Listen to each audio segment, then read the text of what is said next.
네, 안녕하십니까. 벨라조 원철TV의 산부인과 전문의 원철입니다. 오늘은 지난 시간에 이어서 요실금 진단과 그 치료의 그 후속편으로 진단이 된 후에 약물 치료에 대해서 설명했던 것에 이어서 오늘은 수술적 치료가 여러분이 관심 많이 가져주시는 수술적 치료에 대해서 정리해서 말씀을 드리겠습니다. 수술적 치료는 요새 많이 하는 대세로 하는 테이프를 이용한 수술 방법이죠. 개인 병원에서 아주 간단한 시술로 정말 많이 하고 있는 수술과 그 외에 기타 수술을 좀 나눠서 설명을 드리겠습니다. 그 전에 제가 한번 다시 지난번에 말씀드렸던 걸 좀 요약하는 의미로 요실금의 진단과 치료를 할 때 그럼 어떻게 해야 되느냐? 소변이 새면 요실금이죠. 그래서 이제 이러한 여러 가지 검사를 여러분들이 하시게 되겠습니다. 그래서 일기는 사실은 약물을 쓰는 경우에 수술의 효과를 보기 위한 것이 크겠고요. 제일 중요한 거는 요역동학 검사를 통해서 확진하는 것이 되겠습니다. 사실 우리나라 같은 경우에는 외국과 달리 이걸 좀 과하게 꼭 검사를 해야 되는 경우가 있는데, 그것은 다름이 아니고 수술을 해야 되는 환자들의 보험 적용을 위해서 국가가 정한 시책으로 사실은 필수 검사가 되겠습니다. 환자가 좀 소변이 마려운 그런 요의가 없는 상태에서 기침을 하거나 뛸 때, 그리고 웃을 때, 운동할 때, 계단을 내려올 때 등 소변이 새는 경우가 복합성 요실금이 되겠고요. 환자가 좀 소변이 마렵다고 느낄 때, 꼭 그런 건 아니지만 마려우면 좀 참기가 어려운 거, 자주 보는 거, 소변을 보고 있으면 남는 것들이 있으면 이건 절박설 요실금이 되겠습니다. 이 두 가지가 가장 많은데요. 이러한 경우에 대부분은 복합성 요실금이 있는 경우는 아기를 낳을 계획이 없다면 이제 대부분 테이프를 이용한 중부요도 하방에 수술을 하는 것이 대부분이고요. 기타 조금 더 중증인 경우에는 다른 치료가 좀 필요한, 다른 수술이 필요한 경우가 있겠습니다. 절박성 요실금은 전에도 말씀드린 바와 같이 약물 치료나 또는 이제 습관을 좀 고치는, 참을 수 있도록 노력하는 규칙적인 배뇨라든지 배뇨 시간을 일정하게 갖는 등을 하거나, 또는 자기장이나 전기자극 치료를 한 물리치료, 간단히 보톡스를 좀 맞는 방법. 그래도 안 되면은 이렇게 신경 조절 치료나 방광 확장술이라는 좀 어려운 치료로 가게 됩니다. 그래서 지난번에 약물에 대해서는 말씀을 드렸던 것 같고요. 다음 기회가 있으면은 수술이 아닌 약물 이외의 치료에 대해서는 언젠가 말씀을 드릴 기회가 있을 거고, 오늘은 주로 수술에 대한 거, 복합성 요실금에서 많이 이루어지는 수술과 또 기타 수술이 있겠는데, 절박성 요실금, 오늘은 그 가장 많이 하는 수술을 좀 순서를 바꿔서 먼저 말씀을 드리고, 기타 수술에 대해서는 다음번에 한꺼번에 다 말씀드릴 수가 없어서 그렇게 해볼까 합니다. 첫 번째로 여성 요실금에 대한 수술적 치료를 먼저 분류를 하자면, 복합성, 스트레스성이 복합성이죠. 절박성 요실금에 대한 수술이 있겠습니다. 이제 여러 가지가 있는데, 지금 말씀드린 게 이제 테이프를 이용한 오늘 얘기할 것이고요. 또는 방광과 요도를 위쪽에 각도를 만들어 주기 위해서 봉합하는 방법이 있겠고요.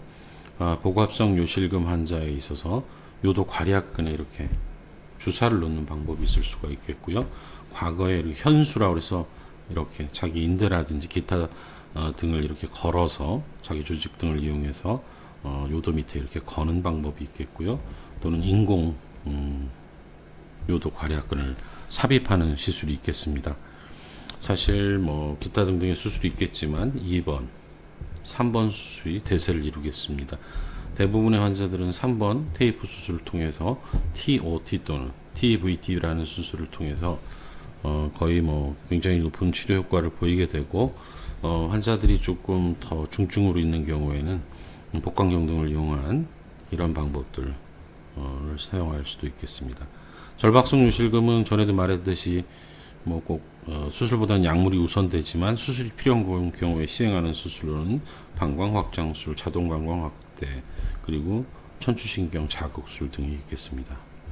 자, 오늘은 말씀드린 대로 테이프 수술에 대해서 좀 말씀을 드리겠는데, 사실 이 수술이 한 20여 년 전 이전에 이렇게 나오면서부터 요실금 치료에 상당히 많은 변화가 생겼다고 볼 수가 있겠습니다. 수술 방법은 크게는 두 가지, 최근에는 뭐 한 세 가지로 미니 그 슬링이라는 방법이 나오기도 했는데, 아직 그 수술 자체에 그 늦게 수술이 발표되고 시행되면서부터 아직은 조금 체계가 안 잡혔고, 뭐 물론 요새도 많이는 하지만 조금 먼저 이렇게 오랫동안 연구되어지고 좀 안정적인 결과를 보이는 두 가지 수술에 대해서 말씀을 드리자면 TOT와 TVT가 되겠습니다. 사실 이 말은 TVT라는 거는 복강 내로 테이프 요도 밑을 지나서 복강 안에서 배 쪽으로 실이 고정을 시키는 방법이고요. TOT라는 거는 그 우리가 이제 골반 뼈에 보면 이런 폐쇄공이라는 데가 있습니다. 그래서 이 폐쇄공에 걸치게 함으로써 회음부 피부에 이 테이프를 고정시키는 위치가 어디냐에 따라서 수술 방법이 이름이 이렇게 달라지고 수술 방법이 좀 다를 수가 있겠습니다.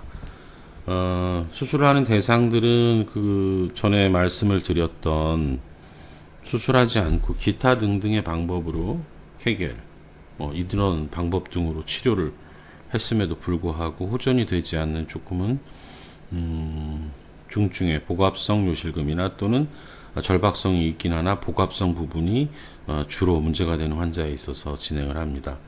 마취는 뭐 여러 가지 방법이 있겠지만, 마취는 뭐 가급적이면 심하지 않게, 과하지 않게 하는 것이 필요하다고 생각해서 저는 국소 부분 마취를 택하고, 힘들어하는 부분에 있는 환자분들은 정맥 마취를 통해서 수면을 유도하기도 합니다.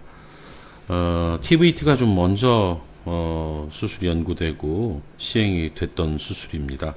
아까 말씀드렸듯이 요도 밑에 방광이죠. 이 부분에 절개를 가하고 이 지금 이런 쇠침 같은 걸 통해서 요도를 피해서 이렇게 위쪽으로 걸어주는 시술을 하시게 됩니다. 지금 다시 그림을 보시면은 방광이죠. 그리고 여기는 요도입니다. 요도 하방으로, 중부 요도 하방을 통해서 이 골반뼈 뒤쪽으로 해서 복강을 통과해서 이렇게 테이프 복강 근막에, 복벽 근막에 고정을 시키는 과정이 되겠고요. TOT, 이건 TVT가 되겠고요. TOT는 폐쇄공 통해서 시술이 이루어집니다. 사실 저는 TVT 시술은 그닥 많이 하지는 않습니다. 최근에는 주로 TOT에 의해서 모든 환자들이, 거의 저희 병원에서 90% 이상의 환자들이 해결이 되고 있는 편인데요. 다른 그림을 보면 이런 프롤렌 이런 메쉬를 요도 밑으로 해서 U자 모양으로 이렇게 평행하게 테이프를 요 부분을 통과해서 넣게 됩니다. 요실금 테이프 보이시죠? 조금 더 이제 수술에 대해서 이 수술을 많이 하다 보니까 이제 궁금해 하시는 분들이 있는데, 지금 TVT가 되겠죠? 배 위로 이렇게 테이프가 통과를 해서 배 위로 고정이 되는 겁니다. 이제 제가 쓰고 있는 TOT란 장비는 사실은 이제 제가 이 수술을 한 지는 뭐 거의 20년 가까이 됐고요.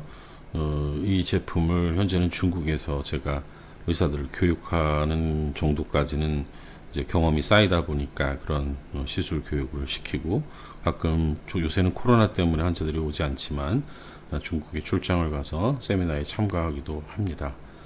이제 이 TOT 수술의 장점이라고 할까요? 또 수술에서 중요한 점은, 여기 이 부분은 혈관이 통과하기 때문에 이 부분은 제외한 이 안쪽에 안전한 부분에 골반에 있는 폐쇄공을 통과하는 것이 중요하고, 수술 위해서 필요한 장비들입니다. 국소 마취제가 필요하고요. 또 방광 손상이나 요도를 또 확인하기 위해서 소변줄을 꼽기도 하고요. 이런 침을 통해서 우리가 사타구니 쪽에 통과를 시키게 됩니다. 기타 뭐 메스 같은 것이 있겠고요. 수술하는 방법은 먼저 요도 입구가 되겠고, 소변줄을 꼽아 놓은 상태에서 이렇게 약 1.5cm 정도 내지는 너무 커도 되지 않고요. 이 정도의 정중앙 절개를 하고 환자 뭐 선호하는 위치에 따라서 오른쪽이든 왼쪽이든 이러한 침을 통과를 시켜서 먼저 확인을 하고요. 손가락을 넣은 상태에서 이렇게 침을 통과하면 방광 손상이나 기타 등등의 조직의 손상을 피할 수가 있겠습니다. 그러면 이 부위를 따라서 나온 대로 실을 빼서 이렇게 밖으로 빼겠죠. 그리고 반대쪽도 마찬가지로 먼저 침을 넣고 그리고 나서 이렇게 실을 다시 빼고 이렇게 시술을 한 다음에 이 부분에 이제 고정을 하게 됩니다. 그냥 잘라내면 저절로 그 조직의 어떤 마취 후에 탄생에 의해서 따로 꼬매주거나 그러진 않습니다. 요도 바로 밑에 들어가는 이 부위에 이제 장력, 텐전 이런 것들이 환자 후 수술 후에 배뇨곤란을 호소하는 환자들이 있을 수 있어서 이제 경험이나 또는 수술 전 요역동학 검사에서 소변 보는 그런 배뇨 속도라든지 이런 것들을 미리 체크해서 적절한 장력을 줘야 될 것입니다. 이 부분이 이제 수술하고 누구든지 겪게 되는 소변 보고 나서 시원하지 않다라고 호소하는 분들이 가끔 있을 수 있어서요. 지금 이제 제가 막 보여드렸던 그런 것들은 제가 이제 꽤 오래전에 정리했던 그 여성 요실금 매뉴얼이라는 책을 근거를 가지고서 설명을 드리니까 여러분들이 뭐 필요하시면 이러한 책들도 구할 수는 있습니다. 어쨌건 이러한 수술을 두 가지를 많이 하는데 최근에 이제 TOT가 더 대세죠. 이 수술은 조금은 우리가 조금 ISD라고 해서 조금 더 심한 환자들의 경우에 사용하긴 하나 그 성공이라든지 실패율이 거의 유사하고 또 수술의 부작용으로 볼 수 있는 방광 손상이 TOT라는 방법에 비해서 방광 쪽으로 가깝게 통과를 하기 때문에 좀 있어요. 그래서 물론 그렇다고 TOT가 전혀 없는 건 아니지만 이런 것들이 걱정되는 의사들도 걱정이 많이 되기 때문에 사실은 TOT라는 이런 방법을 더 선호하는 경우가 있겠습니다. 그래서 비교적 뭐 이러한 수술을 진행하는 경우에 저 같은 경우에는 뭐 수술을 빨리 하는 게 뭐 자랑도 아니고 또 어떻게 보면 성의가 없어 보일 수도 있고 하나 뭐 그렇다고 그러지 이 수술이 그렇게 오래 걸리는 수술은 아니라서 사실 환자가 수술방에 들어가서 준비하고 소변줄 꽂고 재우고 소독하고 뭐 이런 걸 다 합치면 30분 이내 제가 직접 들어가서 이제 환자에게 직접 시술하는 시간은 뭐 10분에서 20분 뭐 이 정도. 그리고 환자는 수술 후에는 아무래도 국소 마취니까 뭐 의식이 있는 경우는 뭐 바로 깨는 거고요. 그냥 깨 있는 거고 정맥 마취를 한 경우에는 한두 시간 수면을 하고 그리고 나서 환자분이 첫 소변을 잘 보는지 또 그럴 때 출혈은 없는지 수술 부위에 어떤 혈종이나 이런 건 없는지를 관찰하게 됩니다. 그리고 저희 병원 같은 경우에는 환자분들이 되게 뭐 수술 후 일주일 정도는 그냥 후에 한번 와서 상처 부위를 확인하는 정도 수술 당일날 오전에 수술하시면 뭐 오후에는 집에 가셔서 저녁도 해드실 수 있고 또 꼭 출근을 하셔야 되는 분 같으면 당일은 그렇지만 다음 날부터 출근이 가능한 비교적 안전한 수술입니다. 제가 아무리 일 수술을 못해도 한 달에 10건 이상 진행한 것이 벌써 2004년도부터니까 꽤 됐죠. 그리고 나서 아직까지는 뭐 제 자랑이지만 수술로 인한 합병증, 제가 수술해놓고 재발한 케이스, 뭐 수술이 잘못돼서 다른 병원에 뭐 가가지고 꼭 또 다시 치료를 했던 케이스는 다행히도 제가 환자분들이 건강하셔서 그런지 몰라도 아직까지는 한 건도 없었던 것 같습니다. 그래서 자신 있게 하는 수술이고 진단이 지난 편에서 중요하게 말했듯이 진단만 정확하고 복압성 요실금이 주로 있다라고 할 경우에는 환자분이 좀 연세가 있으셔도 안전하게 비교적 수술 시간이 오래 걸리지 않기 때문에 안전하게 진행할 수 있는 수술이기 때문에 여러분들한테 감히 크게 걱정하지 말라고 권할 수 있는 수술이라고 생각합니다. 이러한 수술에 대해서는 저 말고도 많은 분들이 이제 자세한 설명을 붙이기도 하고 하니까 그런 것들 참고하시고 요실금은 그렇게 부끄러운 뭐 병이라고 생각도 들어요. 여자 입장이면. 하지만 이렇게 쉽게 치료될 수 있고 수술 당일날 가시면서 기침해도 소변이 안 샌다면 뭐 그렇게 고민해야 될 병은 아닌 걸로 봅니다.